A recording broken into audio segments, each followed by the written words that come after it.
No one wants to switch to vote here in Washington, D.C. Polls out there show that 70% of Americans, when informed of the issue, actually do support not statehood per se, but representation. Despite the fact that an overwhelming majority of people support DC representation, most DC residents refuse to register in DC because they would rather remain registered in their home states where they have their own elected representatives.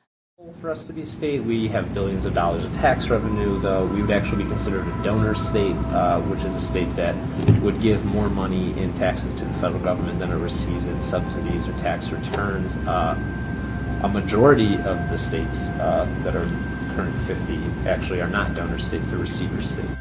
What would happen is DC would become a state, but all of the property that you recognize for the federal government, your favorite monuments, your favorite buildings that house your branches of government, and some of the military bases along the rivers, would all still remain the District of Columbia, just in a significantly reduced size. This is something that's such a clear defect to our democracy. I think the best way to get involved in statehood is just to talk about it first and foremost, because people don't understand this issue and they don't interact with it on a day-to-day basis. And if you ever want statehood to happen, people need to know it's an issue first. The situation is a little bit different. We pay taxes. We have the second highest federal income tax. We fight in wars. So we count as a state for more than 200 federal laws, yet we don't have the basic right of participation in our legislation.